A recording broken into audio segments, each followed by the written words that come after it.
कृष्ण गोविंद हरे मुरारे, हे नाथ नारायण वासुदेवा। श्री कृष्ण गोविंद हरे मुरारे, हे नाथ नारायण वासुदेवा।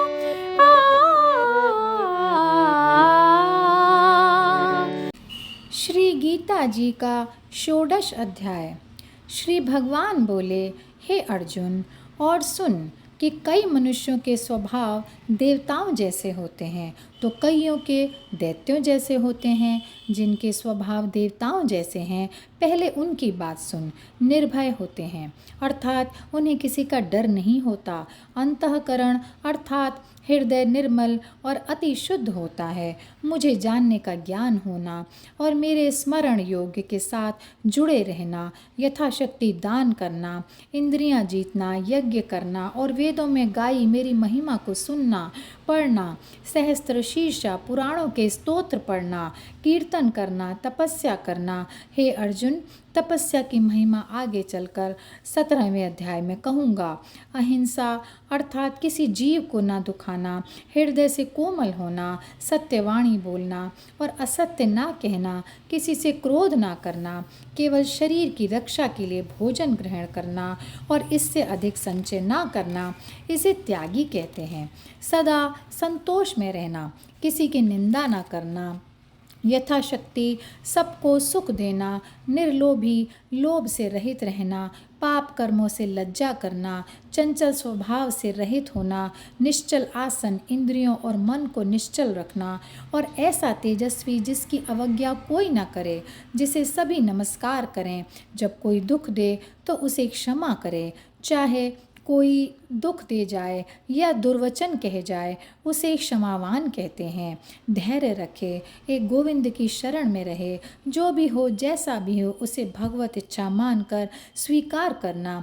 मेरी शरण में सदा संतुष्ट एवं प्रसन्न रहने वाला, इसे धैर्य कहते हैं। देह को साध कर पवित्र स्नान कर अंतःकरण हृदय से श्वास श्वास में नाम स्मरण कर पवित्र रखे, किसी को कष्ट ना देवे, किसी से अपनी पूजा ना करावे, किसी का गुरु गोसाई ना बन बैठे। हे अर्जुन, यह मनुष्यों में देवताओं के लक्षण कहे हैं।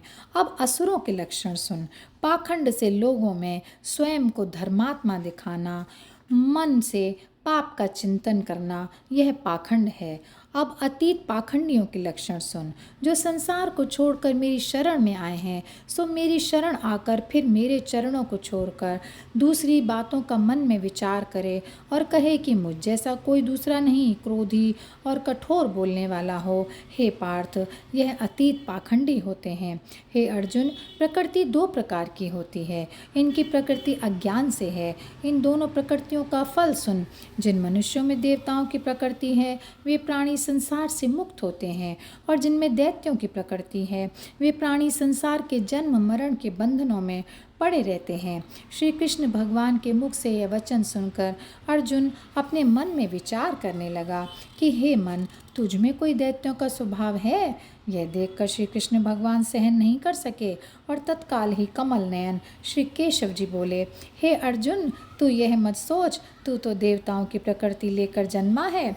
जन्म के साथ ही देवताओं की प्रकृति तुझ में आई है।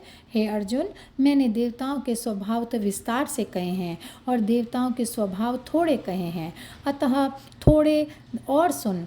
दैत्यों के स्वभाव वाले मनुष्य ना तो गृहस्थ में सुखी रहते हैं, न अतीत होकर न पवित्रता को जानते हैं कि कैसे स्नान से पवित्रता होती है, और मुख्य तत्स्वरूप को भी नहीं देख सकते। परस्पर मिलते हैं तो यह कहते हैं कि परमेश्वर कहाँ है, किसने देखा है? परमेश्वर तो है ही नहीं, न ही संसार का कोई कर्ता धर्ता है, न संसार का कोई ईश्वर है। हम आप ही आप उत्पन्न हुए हैं, हम ही परमेश्वर हैं। ऐसे प्राणी मूर्ख अंधमति अपने आप को ही परमेश्वर मानते हैं। उन्होंने तो सब बातों में यही बात समझ रखी है कि उत्तम और स्वादिष्ट भोग भोगिए और मनचाहा सुगंध वाला अच्छा वस्त्र पहनिए, सुंदर स्त्रियों के साथ सुख भोगिए। उन्होंने तो इसी बात को परम सुख रूप समझ रखा है। जो इसी को लाभ की बात समझते तो समझो कि उनकी बुद्धि दुष्ट हो गई, उनकी शुद्ध आत्मा तू नष्ट हुई जान।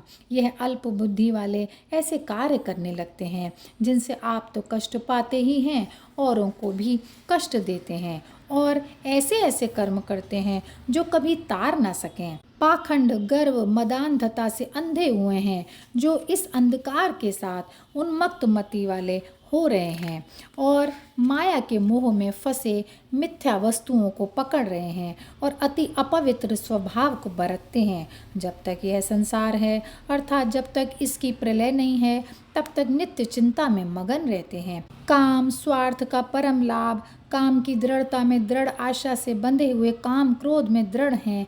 नीच कर्म करके द्रव्य धन एकत्र करते हैं। छल, प्रपंच व झूठ से अपना आपा नाश करते हैं। कपट से अधिक धन कमाने को बड़ा लाभ, अधिक मुनाफा मानते हैं और कहते हैं कि मेरा मनोरथ पूर्ण हुआ, कल मैं यह प्राप्त करूंगा। मैं शत्रुओं को मारने में समर्थ हूँ, वैरी को जीतना जानता हूँ, सिद्ध बलवान हूँ, सुखी हूँ, तत्पुरुष हूँ, क्योंकि योगी हूँ और 7 पीढ़ियों से धन पात्र हूँ, पुराना साहूकार हूँ। मेरे जैसा दूसरा कोई नहीं है, मैं ही सबका ठाकुर हूँ, कर्म करतूत का करता हूँ और सब मेरे दास हैं। अज्ञान मोह से चिंतित विषय भोगों में लिप्त है।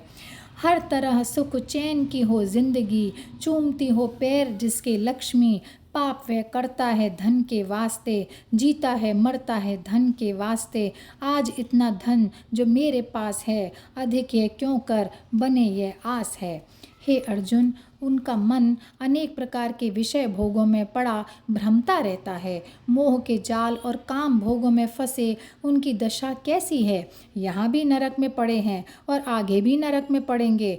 और यज्ञ, महोत्सव, श्राद्ध, क्षय कार्य उनके कैसे हैं, अब यह सुन। प्रथम तो अहंकार करते हैं कि किसी को सिर नहीं नवाते, धन के गर्व में मतवाले से हुए रहते हैं। लोगों की वाही लूटने के लिए यह श्राद्ध और यज्ञादि करते हैं और अहंकार, बल, गर्व और काम क्रोध से भरे हुए हैं। और मैं जो आत्माराम सब देहों में बसता हूँ, मुझे वे नहीं जानते। वे जो दैत्य बुद्धि मनुष्य हैं, किसी देहधारी को दुख देते हैं और किसी की निंदा करते हैं। यह कठोर अधर्म और नीच कर्म करने वाले पुरुषों के लक्षण कहे हैं। अब हे अर्जुन, मेरी बात सुन कि मैं कैसा हूँ। ऐसे लोगों का मैं क्या हर्ष करता हूँ।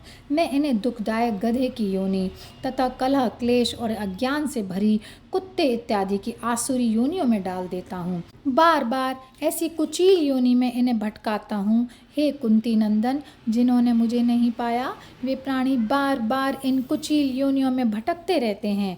हे अर्जुन, इस आत्मा का नाश करने वाले काम, क्रोध, लोभ और मोह यह नरक के द्वार हैं। हे सखे प्रीतम, इनको त्याग कर जो इनसे मुक्त है, उन्हीं प्राणियों ने अपनी आत्मा को कल्याण की ओर लगाया है। वही प्राणी परम गति को प्राप्त होंगे। हे अर्जुन, जो शास्त्र की मति त्याग कर, अर्थात जो शास्त्रों का उपदेश नहीं मानते और अपने मन के मुताबिक चलते हैं और यज्ञादि महोत्सव कार्य को करते हैं, शास्त्र विधि को त्याग कर दान करते हैं, उन्हें अपने इन कर्मों का फल नहीं मिलता और न ही उन्हें किसी प्रकार का सुख होगा, न ही वे परम गति को पावेंगे। इसी से हे अर्जुन, जो भले पुरुषों के निर्मल आत्मा हैं, वे जो कुछ यज्ञ, तप, दान करते हैं, शास्त्रों की विधि अनुसार करते हैं, ऐसे प्राणी मेरी कृपा से मेरी परम गति को पाएंगे। और यहीं पर ये 16वां अध्याय समाप्त होता है। जय श्री कृष्णा, जय श्री कृष्णा, जय श्री कृष्णा।